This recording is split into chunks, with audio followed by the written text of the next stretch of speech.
Donc voilà, bonjour d'abord, un grand merci une fois de plus à toi, Mas, et toute ton équipe pour tous ces sacrifices, donc faut le dire, vous faites pour pouvoir chercher à tout prix à nous rencontrer et puis qu'on puisse nous permettre de transmettre ce qu'on peut transmettre, de prendre position, de contribuer tant soit peu, comme nous le pouvons, de la manière dont on peut le faire, pour le bien-être de notre pays. Je crois que la dernière rencontre que nous avons eue, j'étais clair. À travers votre ligne, j'ai dû expliquer les dessous, les enjeux de ces concertations. Je ne vais pas changer mon discours. En tout cas, je suis convaincu et je signe et je persiste sur mon discours que les vrais problèmes, je ne sais pas si les gens sont prudents ou les gens sont distraits, il s'est dit, il se répète, il se redit chaque jour, mais apparemment les gens, je crois qu'ils sont distraits. Je crois que l'objectif principal de ces assises, c'est de former une cohésion, c'est de chercher une cohésion, c'est de chercher un rassemblement autour de ces problèmes auxquels je dirais la machine gouvernementale, bien sûr pas le gouvernement actuel, hein, il y a plusieurs gouvernements qui ont rencontré ces problèmes et qui ne l'ont jamais résolu à fond. Donc, finalement, l'objectif, et sur recommandation de la communauté internationale, c'est de dire qu'à un certain moment donné, c'est une situation qui est arrivée. Les Congolais, vous devez vous mettre autour d'une table. Vous devez entre vous déjà vous parler. S'il faut vous pardonner entre vous, s'il faut échanger des vérités entre vous, de sorte que vous ayez un langage commun, que les résolutions, que les solutions, que finalement ce qui sera fait ne puisse pas être l'affaire d'une partie quelconque, mais que ce soit l'affaire de tous. Donc quand je parle des partis, une fraction des gens, mais que ce soit tous les Congolais qui acceptent les conséquences de ce que les signataires, les responsables de cette situation ont signé, ont engagé pour les pays. C'est là où je soutiens moi une lettre qui a circulé avant ces assises d'un parti X, d'un mouvement X, recommandant à ses membres, bien sûr, de siéger, mais pour aller dire toute la vérité. Je crois que c'est vraiment une démarche encourageante. Et comme on dit toujours qu'une faute avouée est à moitié pardonnée. Vous savez, il y a un adage chez nous qui dit que on ne brûlera pas un enfant parce qu'un enfant a brûlé la maison. Ce qui est bien, au Congo, nous avons une diversité, nous avons une richesse, nous avons une sagesse.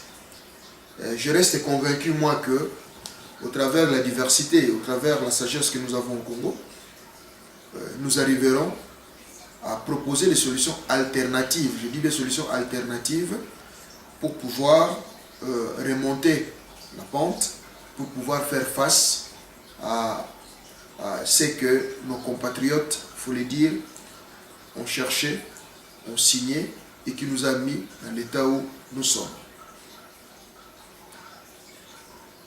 Beaucoup de gens se posent des questions sur ces dilemmes. D'une part, on a Kampala, de l'autre côté, on a les assises de Kinshasa. Quelle corrélation, quelle issue, ainsi de suite. Je crois que dans bon nombre d'émissions, que ce soit des radios, j'ai accordé des interviews où j'avais simplement expliqué que Kampala, c'est pour trouver une solution immédiate, c'est-à-dire arrêter ce qui se passe aujourd'hui, et Kinshasa, c'est au fait pour trouver des solutions durables, des solutions qui vont éradiquer, si vous voulez, cette situation. Je ne reviendrai pas là-dessus parce que j'avais expliqué et réexpliqué. J'espère que nos compatriotes ont compris. Un autre aspect aujourd'hui, c'est l'aspect des thématiques. Les thématiques traitées au Palais du Peuple, je l'avais dit, pour moi, ce n'était que, comme on dit, la cerise sur les gâteaux. Les vrais problèmes, la vraie thématique, la problématique c'était plutôt chercher une cohésion nationale, une complicité, un accord, une certaine inclusivité. Ce n'est pas dans le sens que certains peut-être le pensent, mais c'était chercher l'accord, arracher l'accord de tous pour l'avenir. Et l'avenir, vous le savez. Et sur ce, on a tenté de cafouiller ou de présenter ou d'en profiter, je ne sais pas comment est-ce qu'on pourra traiter la chose, pour présenter plusieurs thématiques. Et dans ces thématiques, vous avez des thématiques qui sont par exemple gouvernance, démocratie et réforme institutionnelle. Vous avez des thématiques comme économie, secteur productif et finances publiques. Vous avez des thématiques comme désarmement, démobilisation, réinsertion sociale ou rapatriement. Vous avez, il y a plusieurs thématiques qui ont été, si vous voulez, mises sur la table. Mais je crois qu'aujourd'hui et à l'immédiat, la grande thématique pour moi, c'est la démobilisation, désarmement et réinsertion sociale. Parce que là, il y aura une corrélation, il y aura une relation directe avec Kampala. Je vais m'expliquer après. Et puis, viendra aussi une autre question qui est mise dans les thématiques où je crois que les gens sont aussi distraits, ne se rendent pas compte de ce qui est caché là derrière. Vous savez, les gens ont une mémoire courte. Il y a quelques mois en arrière, il y a eu une tentative, il y a eu une balle qui a été lancée pour parler de la modification constitutionnelle. Il est vrai que, juridiquement parlant, la Constitution progresse, si c'est nécessaire, surtout comme la nôtre qui est jeune. Mais, là aussi, nous avons fait des émissions pour expliquer que, oui, ça va progresser, mais pas aujourd'hui et surtout pas avec le régime actuel. Les raisons ont été claires. D'ailleurs, ces raisons n'ont pas trompé. Nous avons vu le même exemple avec la tenue de ces assises. Comment est-ce que les choses ont tout de suite pris un autre virage. Donc, pour ceux qui siègent, moi je vais attirer votre attention que les thèmes de la modification ou des retouches constitutionnelles n'est pas éloigné. Ce thème-là est avec vous. Simplement, on a utilisé d'autres sémantiques, d'autres vocables pour pouvoir exprimer ça. Et cela se trouve dans les groupes thématiques qui n'est pas les moindres.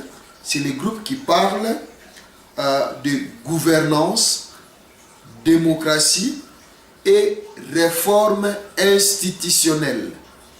Chers amis, ouvrez l'œil, soyez attentifs dans ces groupes thématiques, regardez sa configuration et surtout vous qui siégez, restez très prudents. C'est dans ces thématiques-là où beaucoup de choses liées à la Constitution vont se décider et vont se proposer. Et je suis sûr qu'il y a quelque chose qui a été déjà fait.